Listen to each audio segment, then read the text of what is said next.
Welcome, book lovers, to your library at home. I'm Sam Hagan from the State Library of New South Wales Public Programming team. And even though our doors are closed, we are still well and truly open online. We're working really hard to keep you entertained and connected with your library while we're all at home. Thanks for joining us this evening for our first live public program. And please bear with us as we play with all the new tech that we're just discovering. I'm sure it will all go swimmingly, no problems. So thanks for joining us. Before we begin our event tonight, I just want to take a minute to let you know about how we're responding to the current isolation situation. We're in the process of confirming our online program for the next few weeks. And so we'd like you to please keep an eye on our website and on our social media feeds for all the different opportunities that are going to come up for you to hear from writers, thinkers, curators, scholars, and people who I haven't even thought of yet. It's really fitting that our first program is a book club. And I'm very grateful to Bri Lee, who absolutely jumped at the opportunity to be part of this massive experiment for us. So thank you very much, Bri, for your enthusiasm. Tonight is a special one-off B List Book Club. Bri will be talking about the books that she's been reading in isolation, which will hopefully give you some ideas of what you might like to be reading. And you can always go to the State Library of New South Wales bookshop website to buy copies of the book. I'm going to be back on your screens later, but for now, I'd like to introduce author, activist, and great friend of the library, Bri Lee. Bri, can you hear me? Hello, I can. Can you hear me? Yes, I'm going to presume that's a yes. Good evening, book club friends. Welcome to my lounge room. I'm coming to you live from the inner west of Sydney, which is Gadigal country in the Eora Nation. I pay respects to elders past, present, and emerging.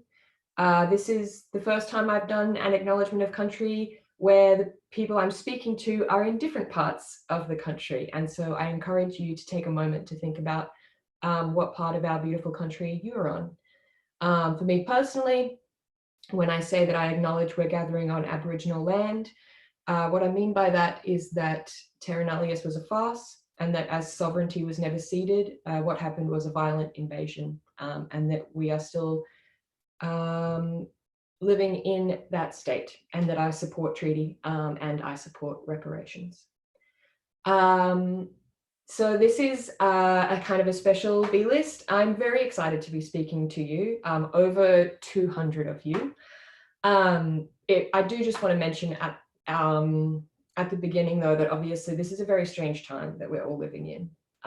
In particular, just briefly, I'm not going to talk about it but too much, but Tuesday was really hard for a lot of us with the High Court of Appeal's decision in the matter of Pell. And I just want to say to any survivors who are probably already really stressed, worried about work, and that feelings of anxiety and depression are obviously going to be exacerbated by social isolation measures, that you are not alone. But tonight we get to talk about books, and I'm so thrilled that so many of you have decided to join us. I think the silver lining of something like this is that people who don't necessarily live in Sydney can join us on the B List journey. We have confirmed who our first sort of proper author event is going to be, so you'll hear from us about that for the first sort of proper B List later in April. I'm very excited for that. And tonight we're going to be having some drinky poos. I've decided that as Sydney is under a flight path, if I hear a plane overhead, I get to take a drink. And I'm going to be talking you through 4 and a bit books that I have been reading in isolation. So the first is Motherhood by Sheila Heti. Where do I begin? This book is an incredible example of what's called autofiction.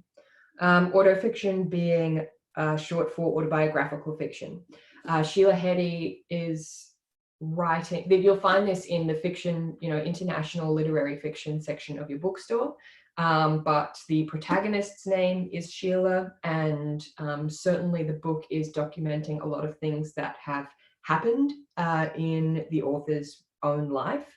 And in that sense, it's a very similar approach to what Sheila Heti did in this her earlier book called How Should a Person Be, which brought her a huge amount of critical acclaim and a kind of, like a sort of a cult following.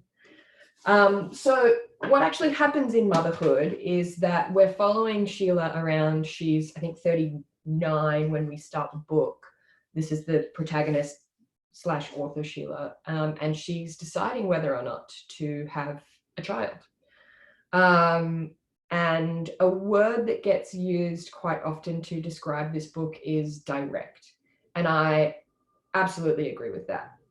Pulls no punches, is extraordinarily brutal sometimes and touching in other times, is absolutely honest, which I think is sometimes the greatest thing about autofiction, is that sometimes with really, really good autofiction, and I think Ben Lerner is another example of this, is that you get the feeling the author is being extraordinarily honest about certain parts of their life and perhaps getting to sort of deeper truths because as the reader that there are real stakes, but the author still has that little bit of a disconnect and that bit of sort of protection because it is packaged and sold technically as fiction. I've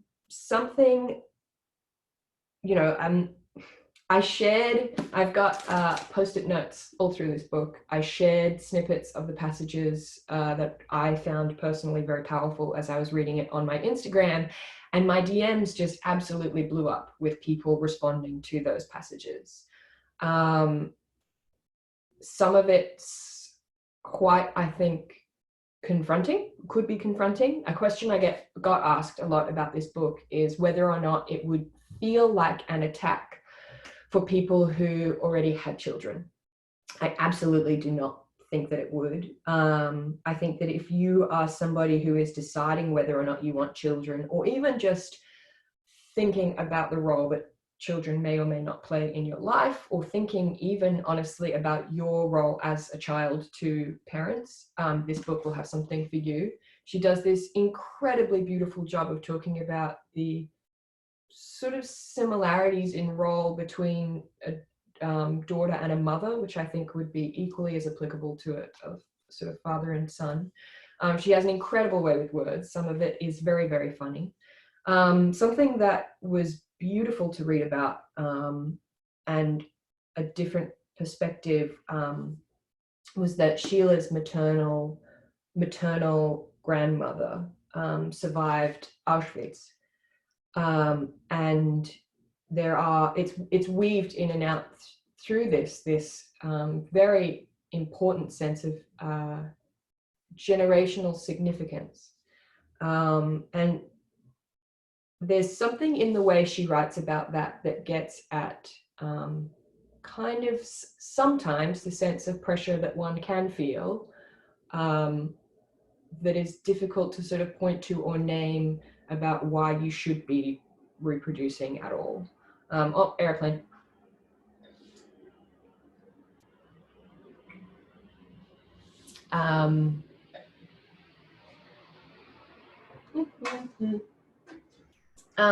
But I read that book. And the other good thing I wanted to say about it was that if you're undecided about whether you want to read it or not, there is a fantastic podcast. The podcast show name is called Between the Covers, and it's produced by the same people who run Tin House, which is a literary and publishing organization from the States. The episode on which Sheila Heti is a guest goes for well over an hour. She reads from her book, from this book, several times. And she speaks a lot about some of the ideas she goes through. And it was listening to that podcast that made me buy this book, because she talks about how we don't really give space to people who may love their children but nevertheless regret having children.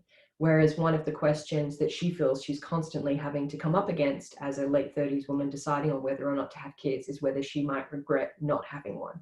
But the bigger sort of stakes question she feels is maybe that people regret having them. So I'm just going to check. Good. I also read that book alongside this fantastic essay in the London Review of Books called "Is It Okay to Have a Child" by Me and Christ. And I checked, and even if you are not a subscriber to the London Review of Books, the LRB, you should be able to access one free article of theirs per month. So you can read this if it's of interest to you. And I guess the tone of this article is, well, it's kind of self-explanatory. Is it okay to have children? I'll just read you this very short bit. It seems increasingly clear that we are living in a time of radical destabilization of life on Earth, which complicates the act of bearing children in ways that society has yet to grapple with. We lack the language to talk to one another about the fact that a child born today will live on a hotter planet than it has ever been since human civilization developed. The mind bogs, language fails. Airplane.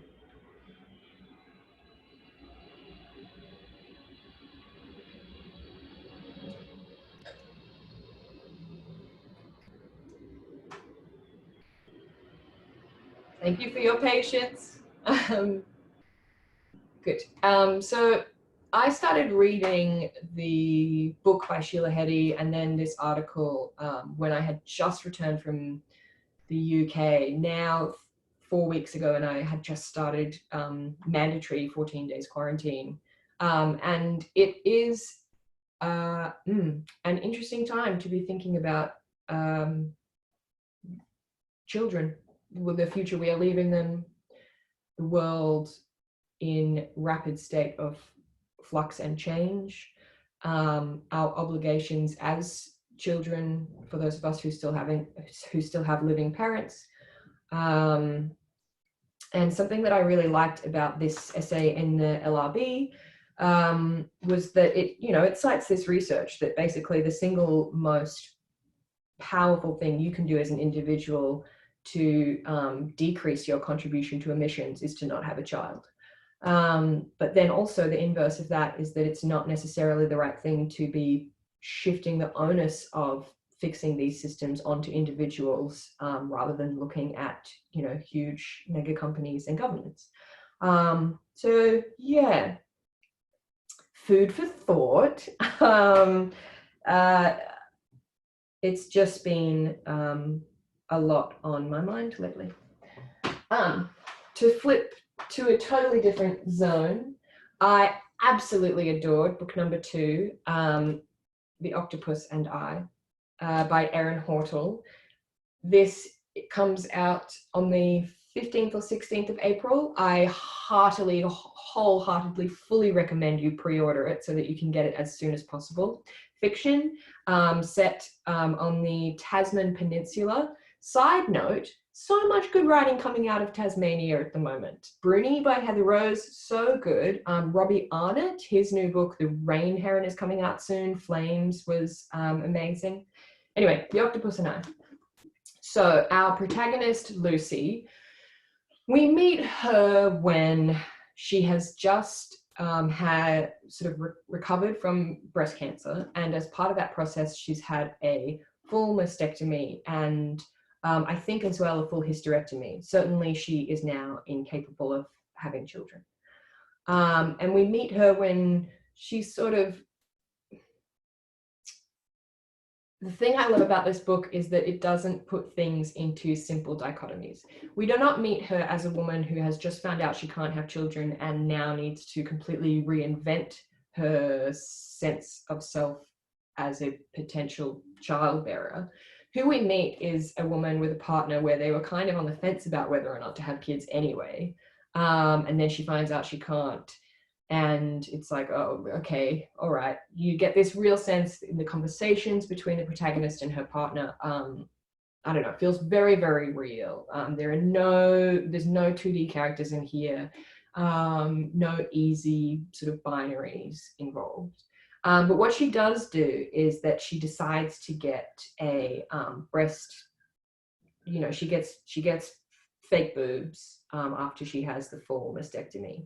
And there's just this sort of hilarious succession of scenes about how she sort of decides that, where she just kind of goes, fuck it, I'm going to get these huge titties. And it's hilarious. But also what happens to her then, very, very interestingly, is that when she gets these huge fake tits, that's when she actually starts to feel really alienated from her body. That's when these rifts in her relationship with her boyfriend start happening. Oh, airplane.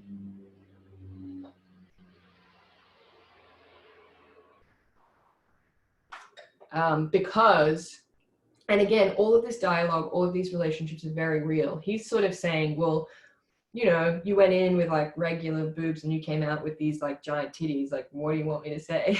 And she's like, you know, I don't know, stop paying so much attention to them. Anyway, it's hilarious and very tender. And it's sort of, I suppose, about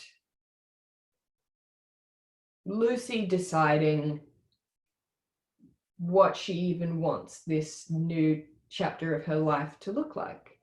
And how do I explain the animal parts? The author has taken, I would describe, a very gutsy, very bold move, where this book is spliced through with sort of sporadic passages that are from an animal's perspective. We open this book, the book begins from the perspective of an octopus.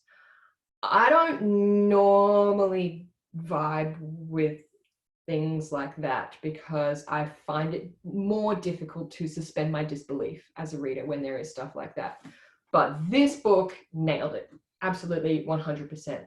I think partly because of Hortel's just frankly ability as a writer. The passages from the octopus's perspective is like, it's like what she does with words. You can feel the octopus crawling along the ocean floor. Like, it's incredible. And also because they're very short. They're very committed to the animal's perspective and they're just sliced through here and there. And you get overall this real sense of like porousness between the human characters and the occasional appearances of the animals. And if you are still skeptical about the animals thing, they are very, very short splices. And this book, this novel, is just so strong in its just real depiction of people trying to figure out how to live their lives with each other and how to recover from things, that even if you skipped all of the animal sections, it would still be absolutely fantastic. I loved it. 15th or 16th of this month. Yeah, Erin Hortel, The Octopus and I. So those are the two like big main books I wanted to sort of tell you about. I only realize when I am saying this out loud how focused they are on like babies and reproducing, which is a bit weird. So kind of connected to that, I want to mention this book, Come by Rita Therese. It's a memoir. It came out just this week or within the last week. Big old content warning. It is the memoir of a sex worker. There is muchos sex, muchos drugs, muchos, well, sort of, yeah, rock and roll. The thing I want to say about this memoir is that I'm sure it will sell because it has salacious content, because it's a memoir written by a sex worker. But what I really, really hope happens is that people talk about how strong a writer Therese is and what incredible clarity of voice there is in this book. It has that very, very dark humor, like that really darkly hilarious thing. I found I churned through it. I got through almost the whole thing in one night because I just stayed up refilling my glass of wine because I couldn't put it down. I challenge anyone to finish reading the first chapter or two and walk away. And I was gasping and laughing. What I think is the real, what I'm most interested in, I suppose, in this book is that it offers a very interesting lens into Australian society, Australian culture, contemporary attitudes and behaviors and it's from a perspective that you would not frequently get to speak to or to hear from. And it is devastating. Sometimes it is hilarious other times. And I think it's fantastic. And certainly if you feel like your life is becoming a bit of like a weird, monotonous kind of dreary drag in isolation, hello. This book, if I had to think of one thing this book would it would be like if somebody's unconscious and then they go with the paddles and go clear and go and somebody like comes back to life. That's what this book is like. Highs, lows, and just like punch in the face. Fantastic. Great new young writer. Very quickly, I promise, classic Virginia Woolf, A Room of One's Own. I only read this for the first time in 2018 when I was visiting a friend of mine who had newly been announced as a Rhodes Scholar. And I have revisited this book multiple times since, because it is forming it is becoming a text I refer to a lot in my next book called Brains. So anyone who read my essay length book that came out in November last year called Beauty would know that one of the key texts that I sort of used as I don't know, in my head it's like this trampoline, like bouncing off, was The Beauty Myth by Naomi Wolf, because it had been 30 years since that book came out and I wanted to ask some questions about what had changed and what hadn't. And we are coming up to 100 years. It's 90 something years since this came out. And the line that I keep coming back to in this is when she gets yelled at for walking across the grass in Cambridge, and then she tries to go into the library in Cambridge and she can't without a letter of introduction from a man. And she looks around her at this incredible educational institution, and what she sees and what she talks about is just these rivers of silver and gold that have been poured into the foundations of institutions that are built and continuously maintained only for a certain type of person. In Virginia's time, that certain type of person, and what her focus is on, is that it was a man, not a woman. What I'm interested in asking in my next, hopefully, essay called Brains is essentially in modern Australia, who gets to be smart? And I'm looking at it from hopefully a bit more of an intersectional perspective. Aeroplane.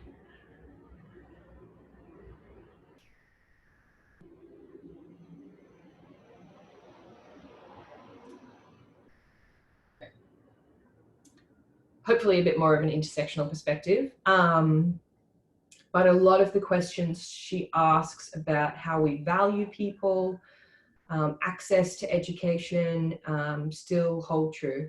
And there are really powerful parts in here, for example, where she talks about if William Shakespeare had had an imaginary sister and her name was Judith, what her life would have looked like, and why it's not fair to say that no women could have written the works of Shakespeare, for indeed she did not have money or a lockable room of her own.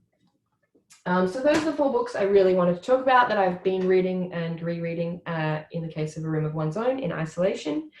Just finally, I got halfway through this last night. It's called Hood Feminism by Mickey Kendall. The byline subtitle is Notes from the Women White Feminists Forgot.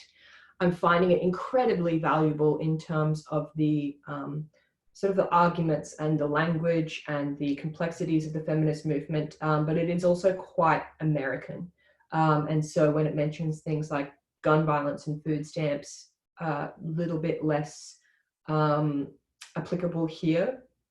But certainly for any B List Bookclubbers who came along and listened to Dr. Larissa Behrendt talking about Finding Eliza and interrogating colonial narratives, love this. Also, I think this is a book for everyone. I'm finding it very easy to read, very informative. I will be finishing it, and it's fantastic. All right, that's what I've been reading in isolation. I also just want to say before Sam comes back that this is potentially an incredible opportunity for the B List to get other authors from other places, interstate. You know, we can ask them, they might not be doing much else, and so they might say yes to us. Or even maybe international. I am committed as ever to Australian literature, but if you have any ideas for authors that you think would be great to hear from, please let us know somehow. We will get the message. Hello, I'm back. Thank you, Bri. I've just got a few questions coming through. Just so everyone knows, I've moved a bit closer so I can actually touch my keyboard because I'm on the Q&A here. And I've just got a couple of people asking, Bri, could you just quickly go through the titles and authors of the book so people can quickly write them down? They may have missed one or two. So if you just very quickly run through that, and then I'll go to our first question. Wonderful. Love that. The one, I'm going in reverse order. Hood Feminism by Mikki Kendall, M-I-K-K-I. Kendall is K-E-N-D-A-L-L.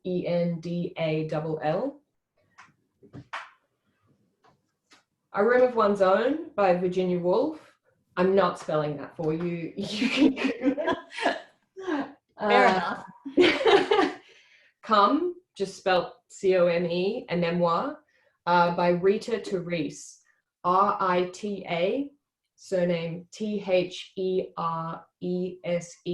This one has just come out. This one that I absolutely loved, the novel called The Octopus and I, comes out in mid-April, I think the 15th or the 16th, and it's by Erin Hortle, E-R-I-N, surname H-O-R-T-L-E. And the first one I mentioned was Motherhood by Sheila Heti, S-H-E-I-L-A, surname H-E-T-I. And also, if you're not sold on the whole book of Sheila Heti's, you should be able to get free access to one of the London Review of Books essays per month. And the one I was talking about is called Is It Okay to Have a Child by Mian Christ, I'm not sure, N-E-E-H-A-N, surname C-R-I-S-T. Thank you.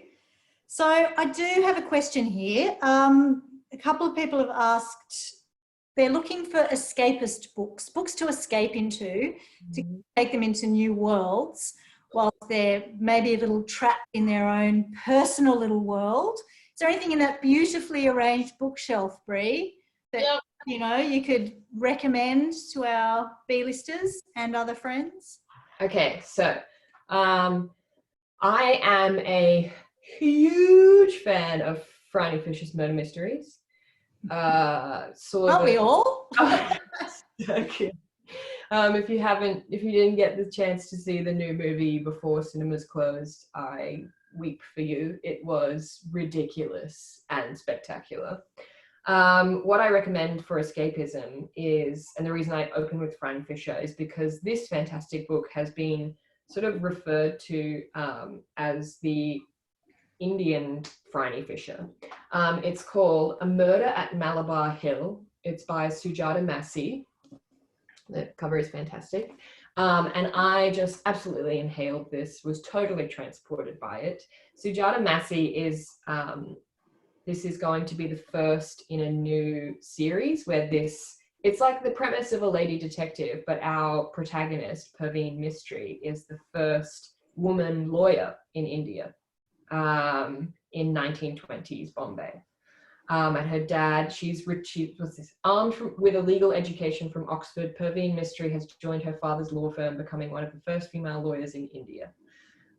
She's been appointed to be the executor of a will, and she goes, and the man who has died has left 3 widows behind, and then the guy that was sort of looking after the widows dies, and the widows are like, you know, they're each other's like sort of strongest supporters, but also of course there is competition between the wives. And the other wonderful thing about it is that you can like taste the cardamom in the sweets, and you can see like the sparkling on the saris, and it is just this like gorgeous, like wonderful, escapist, spectacular. Oh, lovely. We've got a question here about YA books. Do we have any suggestions for YA readers? I've got a quick one. I don't usually read YA, but I have been reading one called The Grace Year, which I'm coining is almost like, I can't remember who it's by, I'm sorry, I'll get onto that, but it's almost like Handmaid's Tale for teenagers in a weird way. But I recommend that. But I don't know if you've got any, Bri, YA kind of reads? I have not read it personally, but every single person I've spoken to is raving about Star-Crossed. A woman I know very well who is not one to use hyperbole said it made her believe in love again. Aww. So that's the one that springs to mind. Nice. Yeah, I think actually, we're kind of running out of our allotted time. Spoke for too long. Sorry. It's gone so, no, it's been great.